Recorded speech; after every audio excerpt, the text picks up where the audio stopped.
जनाब मुहम्मद आरफ भट्ट साहब अज दे साडे परौने ने। मैं परौने तो नहीं कहता, लेकिन चूँकि एक रवायत तारफ कराने दी, ये तो मेरे अपने ने और इन्ने क अपने ने कि मैं जिवें समझदा कि अपने तो ज़्यादा जिन्हां ते इतमाद किया जाता ना, उन्हां विचों एक मुहम्मद आरफ भट्ट साहब ने।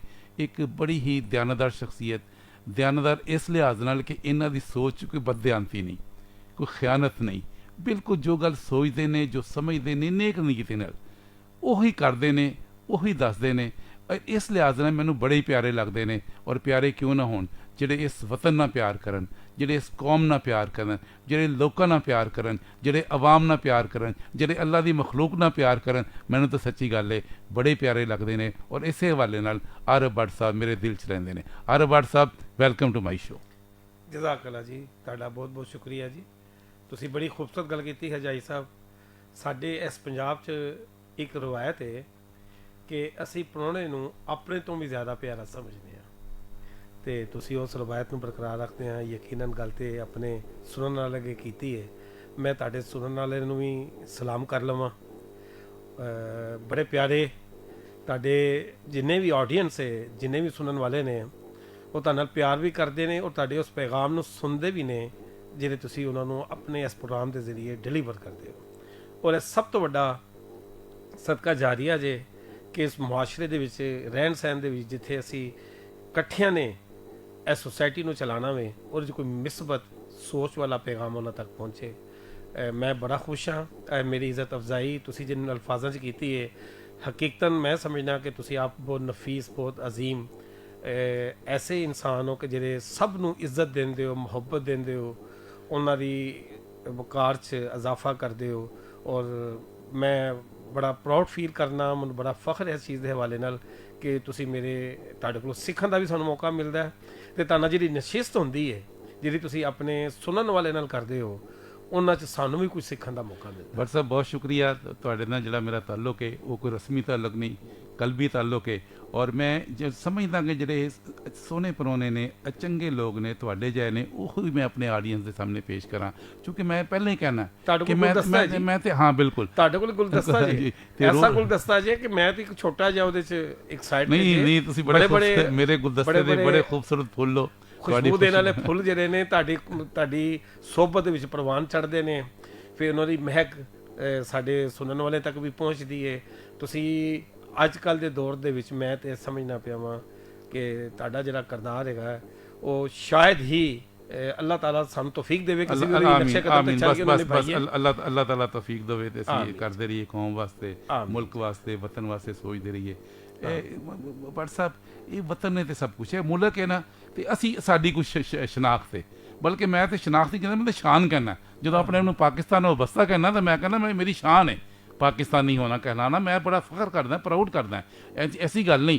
लेकिन बहरहाल पाकिस्तान वास्ते साडी जिंदगी, पाकिस्तान वास्ते जीना, पाकिस्तान वास्ते काम करना, पाकिस्तान वास्ते सोचना, यही साडा मकसद है, यही तुहाडा मकसद है। और साडा जिहड़ा प्लेटफॉर्म है FM 95 पंजाब रंग दा, इहदे जिहड़े पंजाब तुहानूं पता पाकिस्तान दा वड्डा सूबा है और पंजाब दा दिल ही बहुत वड्डा है और पूरे पाकिस्तान नाल मुहब्बत करने वाले पंजाब दे लोग ने और पंजाब वालों इस प्लेटफार्म तो मुहब्बत दा पैगाम ही जांदा है। भट्ट साहब, ਜਿਹੜੇ ਸਾਡੇ ਸੂਫੀਆ ਕਲਾਮ ਨੇ, ਜਿਹੜੇ ਸਾਡੇ ਸੂਫੀ ਸ਼ੋਰਾ ਨੇ, ਉਹਨਾਂ ਨੇ ਆਪਣੇ ਕਲਾਮੇ ਮਾਰਫਤ ਹੀ ਕਿਹਾ ਜਾਂਦਾ, ਜਿਹੜਾ ਉਹਨਾਂ ਨੂੰ ਪੈਗਾਮ ਦਿੰਦੇ ਨੇ, ਉਹ ਅਸਲ 'ਚ ਇੱਕ ਅਮਨ ਦਾ, ਇੱਕ ਮੁਹੱਬਤ ਦਾ, ਇੱਕ ਪਿਆਰ ਦਾ, ਇੱਕ ਆਸ਼ਤੀ ਦਾ ਪੈਗਾਮ ਹੁੰਦਾ ਹੈ ਔਰ ਇੱਕ ਇਨਸਾਨੀਅਤ ਦਾ ਪੈਗਾਮ ਹੁੰਦਾ ਹੈ। ਔਰ ਉਹਨਾਂ ਦਾ ਜਿਹੜਾ ਮਿਸ਼ਨ ਸੀ ਉਹ ਵੀ ਇਹੋ ਹੀ ਸੀ, ਉਹਨਾਂ ਦਾ ਦਰਸ ਵੀ ਇਹੋ ਹੀ ਸੀ, ਉਹਨਾਂ ਦਾ ਪੈਗਾਮ ਵੀ ਇਹੋ ਹੀ ਹੈ, ਅਤੇ ਸਾਡਾ ਜਿਹੜਾ ਮਕਸਦ ਹੁੰਦਾ ਹੈ ਉਹ ਵੀ ਇਹੋ ਹੀ ਹੈ। ਇਸੇ ਵਾਸਤੇ ਅਸੀਂ ਆਪਣਾ ਜਿਹੜੇ ਪ੍ਰੋਗਰਾਮ ਦਾ ਆਗਾਜ਼ ਹੈ ਕਿਸੇ ਸੂਫੀ ਸ਼ਾਇਰ ਦੇ ਆਰਫਾਨਾ ਕਲਾਮ ਨਾਲ ਕਰਦੇ ਹਾਂ। ਔਰ ਮੈਂ ਤਾਂ ਜ਼ਾਤੀ ਤੌਰ 'ਤੇ ਬੜੀ ਤਸਕੀਨ ਵੀ ਪਾਉਂਦਾ ਕਿ ਇਸ ਅਫਰਾ ਤਫਰੀ ਦੇ ਦੌਰ 'ਚ ਜਦੋਂ ਇੱਕ ਪਿਆਰ ਦੀਆਂ ਗੱਲਾਂ ਮਿਲਣ, ਇੱਕ ਅੱਲਾ ਵਾਲੇ ਦੀਆਂ ਗੱਲਾਂ ਮਿਲਣ, ਔਰ ਗੱਲਾਂ ਵੀ ਸਾਡੇ ਵਾਸਤੇ, ਸਾਡੇ ਮੁਆਸ਼ਰੇ ਵਾਸਤੇ, ਇਨਸਾਨੀਅਤ ਵਾਸਤੇ ਬਿਹਤਰੀ ਦੀ ਗੱਲਾਂ ਹੋਣ, ਅਤੇ ਭੱਟ ਸਾਹਿਬ ਇਹ ਮੋਤੀ ਨੇ, ਬੇਸ਼ੱਕ ਹੈ ਇਖਲਾਕ ਔਰ ਕਿਰਦਾਰ ਦੇ ਮੋਤੀ ਨੇ, ਅੱਲਾ ਜਿਹੜੇ ਚੁਣ ਲੈਣੇ ਚਾਹੀਦੇ ਨੇ ਔਰ ਇਹੀ ਰੋਸ਼ਨੀ ਅੱਗੇ ਪਹੁੰਚਾਉਣੀ ਚਾਹੀਦੀ ਹੈ।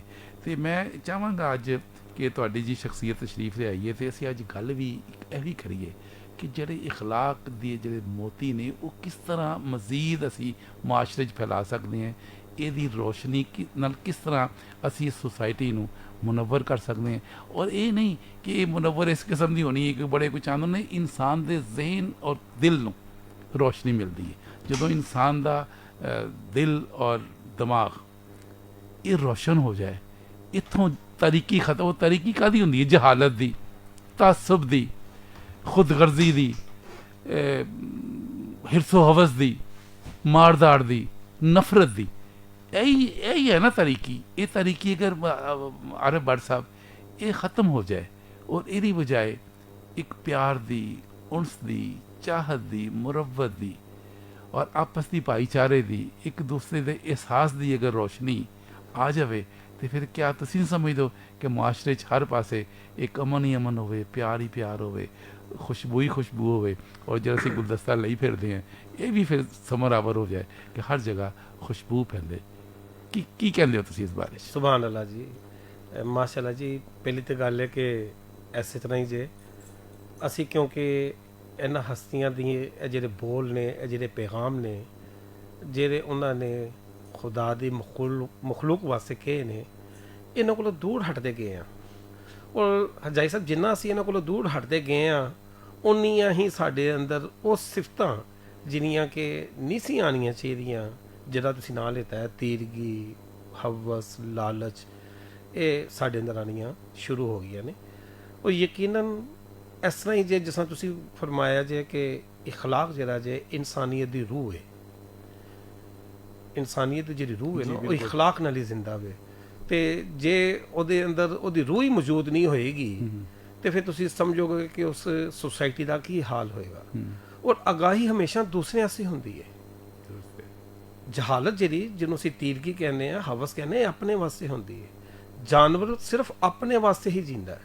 ਇਹ ਅੱਲਾਹ ਤਾਲਾ ਨੇ ਇਨਸਾਨ ਨੂੰ ਇੱਕ ਸ਼ਰਫ ਬਖਸ਼ਿਆ ਹੈ ਕਿ ਉਹ ਦੂਸਰਿਆਂ ਸੇ ਸੋਚ ਰਿਹਾ, ਤੇ ਇਨਸਾਨ ਉਹੀ ਹੈ ਜਿਹੜਾ ਦੂਸਰਿਆਂ ਸੇ ਸੋਚ ਰਿਹਾ, ਜੋ ਮਹਿਸੂਸ ਕਰਦਾ ਦੂਸਰਿਆਂ ਸੇ ਵੀ ਉਹੀ ਮਹਿਸੂਸ ਕਰਦਾ।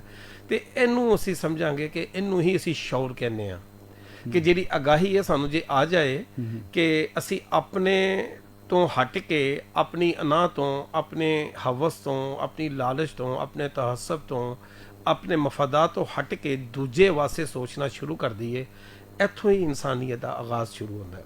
ਵਰਨਾ ਜਾਨਵਰ ਵੀ ਜ਼ਿੰਦਾ ਜੇ, ਉਹ ਵੀ ਖਾ ਪੀ ਕੇ ਆਪਣਾ ਵਕਤ ਤੇ ਗੁਜ਼ਾਰਦਾ ਪਿਆ, ਲੇਕਿਨ ਉਹਨੂੰ ਅੱਲਾ ਨੇ ਉਹ ਸ਼ਰਫ ਨਹੀਂ ਦਿੱਤਾ ਜਿਹੜੀ ਉਹ ਦੂਸਰਿਆਂ ਸੇ ਸੋਚ ਪੈਦਾ ਕਰ ਸਕੇ। ਉਹਦੀ ਸੋਚ ਆਪਣੇ ਤੋਂ ਸ਼ੁਰੂ ਹੁੰਦੀ ਹੈ ਤੇ ਆਪਣੇ ਤੇ ਹੀ ਖਤਮ ਹੋ ਜਾਂਦੀ ਹੈ। ਤੇ ਇਨਸਾਨ ਨੂੰ ਅੱਲਾ ਨੇ ਇੱਕ ਸ਼ਰਫ ਦਿੱਤਾ ਹੈ, ਉਹਨੂੰ ਅਸ਼ਰਫੁਲ ਮਖਲੂਕਾਤ ਦਾ ਇੱਕ ਜਿਹੜਾ ਦਰਜਾ ਦਿੱਤਾ ਹੈ। ਉਹਦੀ ਵਜ੍ਹਾ ਇਹ ਹੈ ਕਿ ਦੂਸਰਿਆਂ ਸੇ ਸੋਚਣ ਦੀ ਅਗਾਹੀ ਰੱਖਦਾ ਹੈ, ਉਹਦੇ ਅੰਦਰ ਫਿਕਰ। ਜੇ ਉਹ ਫਿਕਰ ਜਾਂ ਨਹੀਂ ਹੈ, ਅਸੀਂ ਉਹਨੂੰ ਕਿਸ ਤਰ੍ਹਾਂ ਇਨਸਾਨ ਕਹਿ ਸਕਦੇ ਹਾਂ। ਤੇ ਇੱਕ ਗੱਲ ਮੈਂ ਹੋਰ ਤਾਂ ਨਾ ਕਰਨਾ ਚਾਹ ਰਿਹਾ ਸੀ, ਤੁਸੀਂ ਵਤਨ ਦੀ ਗੱਲ ਕੀਤੀ, ਉਹ ਮੇਰੇ ਦਿਲ 'ਚ ਵੀ ਦੇਖੋ, ਪਾਕਿਸਤਾਨ ਤੁਹਾਡਾ ਸਾਡਾ ਸਾਰਿਆਂ ਦਾ, ਔਰ ਇਹ ਸਾਡੇ ਵਾਸਤੇ ਅੱਲਾ ਦੀ ਇੱਕ ਨਿਮਤ ਹੈ। ਸਾਡੇ ਵੱਡਿਆਂ ਨੇ ਇਹਦੇ ਵਾਸਤੇ ਪਤਾ ਨਹੀਂ ਕਿੰਨੀਆਂ ਕੁਰਬਾਨੀਆਂ ਦਿੱਤੀਆਂ ਨੇ। ਇਹ ਸਾਡੀ ਮਾਂ ਹੈ, ਇਹ ਧਰਤੀ ਮਾਂ ਹੈ। ਇਹ ਹਜਾਈ ਸਾਹਿਬ ਅਸੀਂ ਇੱਕ ਆਪਣੀ ਮਾਂ ਦੇ ਵਤਨ 'ਚੋਂ ਪੈਦਾ ਹੋਏ ਆ ਨਾ, ਹੁਣ ਇਸ ਲਈ ਆਪਣੀ ਜ਼ਿੰਦਗੀ ਗੁਜ਼ਾਰਨੇ ਪਏ ਆ, ਲੇਕਿਨ ਇਹਦੇ ਸੀਨੇ 'ਚ ਅਸੀਂ ਦਫਨ ਹੋਣਾ ਹੈ।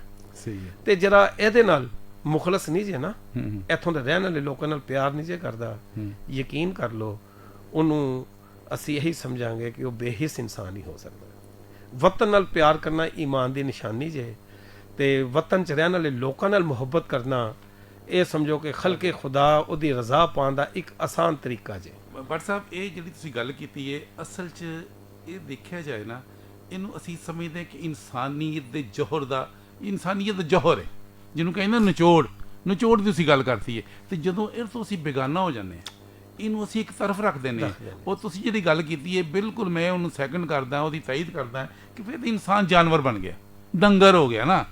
ਜੇ ਉਹਦੇ 'ਚ ਅਹਿਸਾਸ ਸਿਰਫ ਆਪਣਾ ਉਹਨੇ ਪੇਟ ਨਹੀਂ ਕਰਦੇ, ਖਾਣਾ ਪੀਣਾ ਕਰਦੇ, ਖੁਦਗਰਜ਼ ਤਾਂ ਜਾਨਵਰ ਹੈ ਹੀ। ਹਾਂਜੀ, ਉਹ ਹੈ ਹੀ। ਬਲਕਿ ਇਨਸਾਨ ਜਦੋਂ ਖੁਦਗਰਜ਼ ਬਣਦਾ ਤੇ ਜਾਨਵਰ ਨੂੰ ਪਿੱਛੇ ਚੜ ਜਾਂਦਾ। ਮੇਰਾ ਹਿਸਾਬ ਤੇ ਹੈ ਜੀ, ਠੀਕ ਹੈ। ਹਾਂਜੀ, ਉਹ ਜਾਨਵਰ ਫਿਰ ਹੀ ਚਾਰ ਜਾਨਵਰ ਖੁਰਲੀ ਦੇ ਖਾ ਲੈਂਦੇ ਨੇ, ਇੱਕ ਦੂਜੇ ਨੂੰ ਸਪੇਸ ਦੇ ਦਿੰਦੇ ਨੇ, ਤੇ ਇਨਸਾਨ ਤੇ ਫਿਰ ਉਹਨੇ ਜੋ ਕਹਿੰਦੀ ਤੇ ਛੀਨਾ ਜਪਟੀ ਕਹਿੰਦਾ ਸਭ ਕੁਝ ਮੇਰਾ ਹੀ ਹੈ। ਤੇ ਇਹ ਫਿਰ ਜਿਹੜੀ ਲਾਲਚ ਔਰ ਹਿਰਸ ਹੈ, ਇਹੋ ਇੱਕ ਬੁਨਿਆਦੀ ਦੇਖਿਆ ਜਾਏ ਨਾ ਤੇ ਇੱਕ ਜੜ ਹੈ ਨਾ ਇਸ ਬੁਰਾਈ ਦੀ। ਇਹਨੂੰ ਫਸਾਦ ਹੀ ਕਿਹਾ ਜਾ ਸਕਦਾ ਨਾ, ਫਿਤਨਾ ਨਹੀਂ, ਫਿਤਨਾ ਹੋਈ, ਫਿਤਨਾ ਹੀ ਨਾ, ਫਿਤਨਾ ਹੀ ਫਸਾਦ ਫੈਲਾਉਂਦਾ ਨਾ। ਕਾਇਨਾਤ ਤੇ ਫਸਾਦ ਕਿਸ ਚੀਜ਼ ਨਾਲ ਫੈਲਦਾ? ਇਸੇ ਨਾਲ ਹੀ। कि खुदगर्जी हो गई, लालच हो गई, छीना झपटी हो गई, तुम दूजे का हक मार रहे हो, दूजे का हक मार रहे हो तो फसाद हो रहा। और देखा जाए तो आलमी सतह ਤੇ ਵੀ ਇਹੀ ਕੁਛ ਹੈ, ਇਹਨੂੰ ਅਸੀਂ ਵੱਡਾ ਲੈ ਜਾਓ, ਵੱਡੀ ਸਤਹ ਤੇ ਲੈ ਜਾਓ, ਇਹੋ ਕੁਛ ਹੋ ਰਿਹਾ ਨਾ। ਤੇ ਇਨਸਾਨ ਦਾ ਫਿਰ ਅਸਲ ਮਕਸਦ ਤੇ ਇੱਕ ਦੂਸਰੇ ਨਾਲ ਮੁਹੱਬਤ ਕਰਨੀ, ਦਰਦ ਦਿਲ है ना जी, दर्द दिल है ना। अगर से वो है तो उर्दू का, लेकिन बहरहाल भी अब सारे ज़माने के दर्द दिल के वास्ते पैदा किया इंसान को। इंसान का बुनियादी मकसद है दर्द दिल है ना, दूसरे वास्ते दर्द रखना, हमदर्दी रखनी। तो जो हमदर्दी ख़त्म हो जाए तो फिर सोचना चाहिए, और सोचने का असी मुकाम पर आ चुके हैं कि बिल्कुल आ चुके हैं, बल्कि हुण इस सोच तो बाद अमल की जरूरत है कि असी उस दर्दमंदी नूं, उस हमदर्दी नूं पैगाम नहीं बनाइए, तो अमली तौर पर भी असी भट्ट साहब जी तुसीं गल कही ना, उस फिजा नूं उजागर करिए ताकि असी जानवरों की जिंदगी निकलीए। क्योंकि फिर जानवर के बाद अगों दरिंदगी आ जाती है, अगों दरिंदगी आ जाती है, वहशत आ जाती है। तो अल्लाह उस वहशत तो उस दरिंदगी को महफूज रखे, और अमन अमान, आश्ती और सुकून, और एक दूसरे से खुशी, एक दूसरे से मुहब्बत, यही साडा पैगाम है और यही होना चाहिए। गुलदस्ता प्रोग्राम FM 95 पंजाब रंग, और तुहाडा मेज़बान राशिद हिजाजी और तुहाडे मेहमान मुहम्मद आरिफ भट्ट साहब। बस जुड़े रहो इस पाकिस्तान वास्ते, इस इंसानियत वास्ते, जिहड़ा भी असी अपना वक्त गुजारीए एक दूसरे नाल मुहब्बत प्यार खलूस नूं वधाउण वास्ते सोचीए, नफरतां नूं खत्म करने वास्ते सोचीए। क्योंकि पाकिस्तान नाल जिहड़ा प्यार जे ना हजाई साहब, वो इत्थों दे लोकां नाल रहण वाला प्यार जी। बिल्कुल सही, बिल्कुल असल जिहड़ी मुहब्बे वतन जिहनूं असीं कहंदे ना पाकिस्तान नाल प्यार, इत्थे जिहड़े लोग रहिंदे ने जे उन्हां नाल ही प्यार नहीं करते, फिर वतन नाल काहदी मुहब्बत जी। ते असीं यही कहांगे कि आपस दीयां नफरतां असीं खत्म करिए, जुड़े रहिए एक दूजे दे नाल, एक दूजे दी तौकीर दी, ओहदी इज्जत दी, ओहदी हुरमत दी पासदारी करिए, वध के अगे एक दूसरे नूं असीं गले लाइए। और नफरतां खत्म हो गईयां ते यकीन है, साडा फलसफा है ना जाई साहब कि एक दिन सब ने तो चले ही जाना है, जाना ही जाना। अज जमीन दे उत्ते हैं, कल मोहब्बत छड़ के जाइए, मोहब्बत छड़ के जाइए, अपनी आने वाली नस्ल नूं एक खलूस वाला प्यार वाला मुआशरा दे के जाइए, जिहदे च ओह इन्ना लभन पे कि सारे वक्खो वक्ख हो के मैनू की सबक दे के गए। माशाअल्लाह माशाअल्लाह। और जाहिर है जो बंदा इस आरजू ना जावे, और जाहिर जाना तो है, सब ने तुसीं सही गल कही है कि मेरा नाम प्यार नाल और मुहब्बत नाल लिया जाए, तो फिर जब प्यार और मुहब्बत की बीज बोवांगे तो प्यार और मुहब्बत की फसल कट सकांगे। भट्ट साहब, जो अल्लाह का नाम लैके तुसीं इस नूं प्यार ने कहंदे ना बिस्मिल्लाह, तो उस भी कितनी चाशनी है साडे ते। देखो देखा जाए ना तो अल्लाह ताला की जात नूं जदों तुसीं अपने तलक के हवाले नाल भी शामिल कर लैंदे ना, तो अल्लाह की बरकत खुद ब खुद हासिल हो जाती है। तो जो तुसीं अपना सज्जन, तुहाडा मिलण वाला, तुहाडा प्यारा, जो तुसीं मिलो तो उन्होंने कहो जी बिस्मिल्लाह, मैं बिस्मिल्लाह करदे हैं, तो देखो ये कितनी चाशनी है, कितनी चाशनी है जी। तो जो फिर भट्ट साहब अल्लाह का नाम लिया जाए ना, तो शैतान तो वैसे ही दूर हो जाता है, शैतानी तो वैसे ही खत्म हो जाती है, शैतानी मजाज तो वैसे ही दम तोड़ जाता है। तो फिर असी अल्लाह के जिक्र नूं अगर शामिल कर लीए अपने जाती ताल्लुक विच भी, तो देखा जाए तो वह भी तो खैर और बरकत ही बन जाती है ना। तो भट्ट साहब तुसीं गौर नहीं करते कि असी जूं वक्त गुजर रहा ना, यह कदरां भी साडियां इंज ने जिवें कोई मिट रही ने, या असी अपने हथों ना अपनी कदरां नूं खो रहे हैं। ਇਹਦੇ ਬਾਰੇ ਜੀ ਮੈਂ ਜ਼ਰੂਰ ਤੁਹਾਡੇ ਨਾਲ ਗੱਲਬਾਤ ਕਰਨਾ ਚਾਹਾਂਗਾ ਕਿ ਇੱਕ ਤੇ ਹੁੰਦਾ ਨਾ ਅਸੀਂ ਕਿ ਨਵੀਆਂ ਕਦਰਾਂ ਡਿਵੈਲਪ ਕਰੀਏ, ਕੋਈ ਨਵੀਆਂ ਸੋਹਣੀਆਂ ਚੀਜ਼ਾਂ, ਜਿਵੇਂ ਕਹਿੰਦੇ ਨੇ ਕੋਈ ਮਾਦੀ ਇਜਾਦਾਤ ਹੁੰਦੀਆਂ ਤੇ ਨਵੀਂ ਇਜਾਦ ਕਰਕੇ ਬੜਾ ਫਖਰ ਹੁੰਦਾ ਜੀ, ਇਹ ਮੈਂ ਚੀਜ਼ ਇਜਾਦ ਕੀਤੀ ਹੈ। ਇਸ ਤਰ੍ਹਾਂ ਵੈਲਿਊਜ਼ ਹੁੰਦੀਆਂ ਨੇ, ਮਾਸ਼ਰੇ ਦੀ ਕਦਰਾਂ ਹੁੰਦੀਆਂ, ਜਿਹੜੇ ਕੋਈ ਕਿਸੇ ਅਹਿਦ 'ਚ ਸਵਾਰ ਹੁੰਦੀਆਂ ਨੇ, ਨਵੀਆਂ ਬਣਦੀਆਂ, ਕੋਈ ਲੋਕ ਬਣਾਉਂਦੇ ਨੇ, ਕੁਛ ਮਾਸ਼ਰਾ ਮਿਲ ਕੇ ਬਣਾਉਂਦਾ। ਅਸੀਂ ਨਵੀਂ ਕਦਰਾਂ ਦੀ ਤਾਂ ਹਾਲੇ ਗੱਲ ਹੀ ਨਹੀਂ ਕਰ ਰਹੇ, ਜਿਹੜੀ ਪੁਰਾਣੀਆਂ ਚੰਗੀਆਂ ਕਦਰਾਂ ਸਾਡੀਆਂ ਚੱਲੀਆਂ ਆ ਰਹੀਆਂ ਨੇ, ਸਾਡੇ ਬਜ਼ੁਰਗਾਂ ਦੀਆਂ, ਸਾਡੀ ਅਗਲੀ ਨਸਲਾਂ ਦੀਆਂ, ਪਹਿਲਿਆਂ ਨੇ ਜਿਹਨੇ ਮਿਹਨਤਾਂ ਕੀਤੀਆਂ, ਤੇ ਅਸੀਂ ਉਹ ਵੀ ਮਿਟਾਈ ਜਾ ਰਹੇ ਹਾਂ, ਬਲਕਿ ख़त्म ਕਰੀ ਜਾ ਰਹੇ ਹਾਂ। ਇੱਕ ਸਵਾਲ ਪਜ਼ੀਰ ਮਾਸ਼ਰੇ ਵੱਲ ਜਾ ਰਹੇ ਹਾਂ ਇਖਲਾਕੀ ਲਿਹਾਜ਼ ਨਾਲ। ਮੈਂ ਇਖਲਾਕੀ ਕਦਰਾਂ ਦੀ ਗੱਲ ਕਰ ਰਿਹਾ, ਤੇ ਇਹਦੇ ਬਾਰੇ 'ਚ ਮੈਂ ਚਾਹਾਂਗਾ ਭੱਟ ਸਾਹਿਬ ਕਿ ਤੁਸੀਂ ਆਪਣੇ ਵੈਲਿਊਏਬਲ ਕਮੈਂਟਸ ਦਿਓ। ਦੇਖੋ ਜੀ ਅਜय ਸਾਹਿਬ, ਵੀਰਾਨੇ ਦੀ ਗੱਲ ਕਰਦੇ ਪਏ ਹੋ ਤੁਸੀਂ, ਇਸ ਲਈ ਜਿਹੜਾ ਅਸੀਂ ਦੌਰ ਦੇ ਵੀ ਗੁਜ਼ਰਨੇ ਪਏ ਹਾਂ, ਸਾਨੂੰ ਇੱਥੇ ਆਪਣੀਆਂ ਉਹਨਾਂ ਕਦਰਾਂ ਦਾ ਬੀਜ ਲਾਉਣਾ ਪਏਗਾ, ਉਹਨੂੰ ਸੈਰਾਬ ਕਰਨਾ ਪਏਗਾ, ਉਹਦੀ ਫਸਲ ਉਗਾਉਣੀ ਪਏਗੀ, ਜਿਹੜੀ ਫਸਲ ਲੱਗਣ ਤੋਂ ਮੈਂ ਸਮਝਣਾ ਪਿਆ ਵਾਂ ਕਿ ਅਸੀਂ ਬਹੁਤ ਦੂਰ ਚਲੇ ਗਏ। ਮੌਜੂਦਾ ਜ਼ਰੂਰਤ ਹੈ ਜੀ। ਇਹ ਦੇਖੋ ਇਸ ਵਕਤ ਅਸੀਂ ਜਿਹੜਾ ਮੁਆਸ਼ਰਾ ਅਸੀਂ ਵੇਖਨੇ ਪਿਆ ਨਾ, ਕਹਿੰਦੇ ਨੇ ਜਿਹੜੀ ਫਸਲ ਬੀਜੀ ਜਾਂਦੀ ਹੈ ਉਹੀ ਉਗਦੀ ਹੈ। ਇਹ ਤੇ ਇੱਕ ਕੁਦਰਤ ਦਾ ਅਮਲ ਜੇ ਨਾ, ਫਿਤਰੀ ਅਮਲ ਜੇ ਨਾ। ਤੁਸੀਂ ਜੇ ਗੰਦਮ ਲਾਓਗੇ ਤੇ ਹਜਾਈ ਸਭ ਉਹ ਗੰਦਮ ਹੀ ਉਗੇਗੀ, ਜੇ ਅਸੀਂ ਫਲ ਕਿਹੜਾ ਵੀ ਬੀਜਾਂਗੇ ਉਹ ਉਹੀ ਉਗੇਗਾ। ਇਹ ਪਿਛਲੇ ਜਿਹੜੇ ਅਦਵਾਰ ਦੇ ਵਿੱਚ ਜਿਹੜੀ ਨਫ਼ਰਤ ਦੀ ਫਸਲ ਉਗੀ ਹੈ ਨਾ, ਸਾਨੂੰ ਇਹਨੂੰ ਵੱਢ ਕੇ ਇੱਥੇ ਖਲੂਸ, ਪਿਆਰ, ਇਖਲਾਕ ਤੇ ਆਪਣੀਆਂ ਉਹ ਕਦਰਾਂ ਜਿਹੜੀਆਂ ਅਸੀਂ ਸਮਝਦੇ ਪਏ ਹਾਂ ਕਿ ਸਾਡਾ ਵਿਰਸਾ ਵੇ, ਸਾਨੂੰ ਵਿਰਸੇ ਵੱਲ ਵਾਪਸ ਲਾ ਕੇ ਉਹ ਬੀਜ ਲਾਣੇ ਪੈਣਗੇ। ਇਸ ਵੀਰਾਨੇ ਨੂੰ ਸੈਰਾਬ ਕਰਨ ਵਾਸਤੇ, ਇਹਨੂੰ ਗੁਲਦਸਤਾ ਬਣਾਉਣ ਵਾਸਤੇ, ਇਹਨੂੰ ਚਮਨ ਬਣਾਉਣ ਵਾਸਤੇ, ਇੱਕ ਖੁਸ਼ਬੂਦਾਰ ਗੁਲਸ਼ਨ ਬਣਾਉਣ ਵਾਸਤੇ ਸਾਨੂੰ ਇਹਦੇ 'ਚ ਉਹੋ ਜਿਹੇ ਗੁਲਾਬ ਸਾਨੂੰ ਲਾਣੇ ਪੈਣੇ ਨੇ। ਅੱਛਾ, ਇੱਕ ਗੱਲ ਤੁਹਾਡੇ ਨਾਲ ਜ਼ਰੂਰ ਕਰਦੇ ਚੱਲੀਏ, ਤੁਸੀਂ ਐਡੀ ਪਿਆਰੀਆਂ ਸੋਹਣੀਆਂ ਤੇ ਮਨਮੋਹਣੀਆਂ ਗੱਲਾਂ ਪੇ ਕਰਦੇ ਹੋ ਆਪਣੇ ਆਡੀਅנס ਦੇ ਨਾਲ, ਅਸੀਂ ਵੀ ਉਹਨੂੰ ਬੜੀ ਤੁਹਾਨੂੰ ਸੁਣਨੇ ਵੀ ਪਏ ਹਾਂ ਤੇ ਹਮੇਸ਼ਾ ਸੁਣਨੇ ਆ। ਕੁਦਰਤ ਨੇ, ਖੁਦਾ ਨੇ ਕਿੰਨਾ ਖੂਬਸੂਰਤ ਫੈਸਲਾ ਕੀਤਾ ਹੈ ਆਪਣੀ ਜ਼ਮੀਨ ਦੇ ਉੱਤੇ ਇਨਸਾਨਾਂ ਦਾ ਰਹਿਣ ਵਾਸਤੇ। ਉਹ ਕਹਿੰਦਾ ਕਿ ਜ਼ਮੀਨ ਵੀ ਮੇਰੀ, ਆਸਮਾਨ ਵੀ ਮੇਰਾ, ਇਹ ਫਸਲ ਵੀ ਮੇਰੀ, ਤੁਸੀਂ ਮੇਰੇ, ਤੁਸੀਂ ਵੀ ਮੇਰੇ, ਮੇਰੇ ਬਣੋ ਤਾਂ ਸਹੀ। ਕਿੰਨਾ ਚੰਗਾ ਹੋਵੇ, ਕਿੰਨਾ ਚੰਗਾ ਹੋਵੇ ਕਿ ਮੇਰੇ ਦਿੱਤੇ ਜਿਹੜੇ ਵਸਾਇਲ ਦੁਨੀਆ ਦੇ ਵਿੱਚ ਹੈ ਨੇ ਉਹਨੂੰ ਵੰਡ ਕੇ ਤੇ ਆਰਾਮ ਤਲਬੀ ਨਾਲ ਖਾ ਪੀ ਕੇ ਤੇ ਮੇਰੇ ਵੱਲ ਵਾਪਸ ਆ ਜਾਓ। ਸਹੀ ਹੈ, ਪੈਗਾਮ ਤੇ ਇਹੀ ਹੈ ਨਾ। ਪੈਗਾਮ ਤੇ ਦੇਖੋ, ਇੱਕ ਅਸੀਂ ਅਮੂਮਨ ਸੁਣਨੇ ਆ ਕਿ ਬਲਾ, ਅੱਲਾਹ ਤੁਹਾਨੂੰ ਕਿਸੇ ਨੂੰ, ਸਭ ਨੂੰ ਬਲਾਵਾਂ ਕੋਲ ਮਹਿਫੂਜ਼ ਰੱਖੇ। ਬਲਾ ਹੈ ਕੀ ਚਾਹੀ ਸਾਹਿਬ? ਭੁੱਖ ਸਭ ਤੋਂ ਵੱਡੀ ਬਲਾ ਜੇ, ਇਹ ਸਭ ਨੂੰ ਖਾ ਜਾਂਦੀ ਹੈ। ਭੁੱਖ ਨੂੰ ਮਿਟਾਉਣ ਵਾਸਤੇ, ਖਤਮ ਕਰਨ ਵਾਸਤੇ ਤੁਹਾਡੇ ਸਾਡੇ ਤੇ ਡਿਊਟੀ ਕਿ ਉਹਦੇ ਵਸਾਇਲ ਨੂੰ ਅਸੀਂ ਲੋਕਾਂ 'ਚ ਵੰਡ ਤਕਸੀਮ ਕਰੀ। ਜਿਹੜੇ ਤੁਸੀਂ ਯਕੀਨ ਕਰ ਲਓ ਕਿ ਆਪਣੇ ਨਾਲ ਇੱਕ ਦਰਿੰਦਾ ਜਿਹਨੂੰ ਸ਼ੇਰ ਅਸੀਂ ਕਹਿੰਦੇ ਆ, ਕੋਈ ਵੱਡਾ ਹੋਰ ਜਾਨਵਰ ਲੈ ਆਓ, ਉਹਦਾ ਢਿੱਡ ਭਰ ਦਿਓ, ਉਹਦਾ ਢਿੱਡ ਭਰ ਦਿਓ ਤੇ ਤੁਹਾਡੇ ਨਾਲ ਬੈਠਾ ਹੋਇਆ ਤੇ ਉਹਦੇ ਕੋਲੋਂ ਤੁਹਾਨੂੰ ਕੋਈ ਖਤਰਾ ਨਹੀਂ ਜੇ। ਤੇ ਆਪਣੇ ਨਾਲ ਇੱਕ ਐਸਾ ਇੱਕ ਇਨਸਾਨ ਮੁਫਲਸੀ ਦਾ ਮਾਰਿਆ, ਜਿਹਨੂੰ 4 ਦਿਨ ਭੁੱਖਿਆਂ ਰੱਖ ਕੇ ਬਿਠਾ ਦਿਓਗੇ ਤੇ ਉਹ ਵੀ ਚੱਕ ਮਾਰੇਗਾ। ਅਸੀਂ ਇਹ ਤੁਸੀਂ ਜ਼ਰੂਰ ਸੋਚੀਏ ਕਿ ਭੁੱਖ ਸਭ ਤੋਂ ਵੱਡੀ ਬਲਾ ਵੇ ਤੇ ਅੱਲਾਹ ਤਾਲਾ ਨੇ ਇਹਨੂੰ ਹੀ ਖਤਮ ਕਰਨ ਵਾਸਤੇ ਤੁਹਾਨੂੰ ਸਾਨੂੰ ਦੁਨੀਆ ਦੇ ਉੱਤੇ ਆਪਣਾ ਖਲੀਫਾ ਬਣਾ ਕੇ ਭੇਜਿਆ ਹੈ ਕਿ ਅਸੀਂ ਇਹਨੂੰ ਖਤਮ ਕਰਕੇ ਇਸ ਸੁਸਾਇਟੀ ਨੂੰ, ਇਸ ਮਾਸ਼ਰੇ ਨੂੰ ਅਗਾਹੀ ਵੱਲ ਲਿਆ ਸਕਦੇ ਹਾਂ। ਇਹ ਢਿੱਡ ਖਾਲੀ ਹੈ ਨਾ ਅਜਾਈ ਸਾਹਿਬ, ਤੇ ਇਹਦੇ 'ਚ ਕੋਈ ਸ਼ੌਰ ਨਹੀਂ ਜੀ ਆ ਸਕਦਾ। ਇੱਥੇ 12-13 ਕਰੋੜ ਲੋਕ ਜਿਹੜੇ ਨੇ ਹਾਲੇ ਭੁੱਖ ਨਾਲ ਤੰਗ ਨੇ ਵਿਚਾਰੇ। ਧੀਆਂ ਭੈਣਾਂ ਸਾਡੀਆਂ ਜਿਹੜੀਆਂ ਧੀਆਂ ਨੇ, ਸਾਡੀਆਂ ਮੁਲਕ ਦੀਆਂ ਧੀਆਂ ਨੇ, ਵਤਨ ਦੀਆਂ ਧੀਆਂ ਨੇ, ਉਹਨੂੰ ਲੋਕ ਹਵਸ ਦੇ ਜਿਹੜੇ ਦਰਿੰਦੇ ਨੇ, ਦਰਿੰਦੇ ਉਹਨਾਂ ਨੂੰ ਆਪਣੇ ਗਰਜ਼ ਵਾਸਤੇ ਇਸਤੇਮਾਲ ਕਰਨਾ, ਸਿਰਫ ਭੁੱਖ ਦਾ ਹੀ ਇਸਤੇਮਾਲ ਕਰਦੇ ਨੇ। ਔਰ ਇਹਨੂੰ ਖਤਮ ਕਰਨਾ ਇਨਸਾਨਾਂ ਦਾ ਹੀ ਕੰਮ ਜੇ। ਸਾਨੂੰ ਉਹ ਇਨਸਾਨ ਚਾਹੀਦੇ ਨੇ ਜਿਹੜੇ ਆ ਕੇ ਦੀ ਵੰਡ ਪਾਣ। WhatsApp ਲਈ ਤੁਸੀਂ ਗੱਲ ਕਰ ਰਹੇ ਹੋ, ਇਹ ਇੰਨੀ ਸੋਹਣੀ ਗੱਲ ਹੈ ਔਰ ਇੰਨੀ ਹਮਾਗੀਰ ਗੱਲ ਹੈ, ਬਲਕਿ ਇਨਸਾਨੀ ਆਫਾਕੀ ਗੱਲ ਹੈ। ਇਹ ਪੈਗਾਮ ਤੇ ਇੱਕ ਆਫਾਕੀ ਪੈਗਾਮ ਹੈ। ਔਰ ਜਦੋਂ ਨਬੀ ਕਰੀਮ ਸੱਲੱਲਾਹੁ ਅਲੈहि ਵਸੱਲਮ ਖਾਤਮ ਨਬੀ ਅਲ ਮੁਰਸਲੀਨ, ਅੱਲਾਹ ਤਾਲਾ ਦੇ ਆਖਰੀ ਨਬੀ, ਉਹ ਪੈਗਾਮ ਆਖਰੀ ਲੈ ਕੇ ਆਇਆ ਪੂਰੀ ਕਾਇਨਾਤ ਵਾਸਤੇ।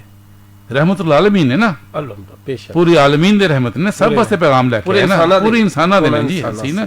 वो रहमतुल मोमिनीन या रहमतुल मुस्लिमीन थी, रहमतुल आलमीन, अल्लाह भी रब्बुल आलमीन है। ते अल्लाह ताला जदों अपनी सिफत बयान करदा ना, तुसीं कुरान पाक शुरू ही करो ना, जेड़ा अल्लाह दी इल्हामी किताब है, साडे वास्ते एक नुस्खा हकीमी है कि उत्थों हिदायत लैनी है, तो शुरू ही कर दो जिथे तो अल्हम्दुलिल्लाह रब्बिल आलमीन अपने आप नूं रबूबियत दे हवाले नाल तारीफ करांदा अल्लाह ताला। उत्थे मबूदुल आलमीन नहीं कह रहा, रब्बुल आलमीन कह रहा कि मैं रब हाँ, रब देन वाला, पालन वाला, सब दा पालन आ रहा, सब दे पेट मैं भरदा, सब नूं रोटी मैं देना, सब नूं रिज़्क मैं देना। और पूरे आलमीन, पूरी जितनी अल्लाह ताला दी वसीअ कायनात है, तो उस रबूबियत नाल जुड़न वास्ते ही सानूं पैगाम किताब दी गई है जिन कुरान करीम किया गया। पहला सबकी वो है कि अल्लाह की जी शान रबूबीयत है, असीं उहदे कायल हो जाइए तो उस रबूबीयत की सिफत नूं अगे लैके वधीए। जिहड़े तुसीं गल कीती ने भुखे लोग ने, वो अल्लाह वालों साडे ते फर्ज हो जांदा, फर्ज आयद उस रब्बुल आलमीन वालों कि तुसीं उन्हां भुखियां दा ख्याल करो।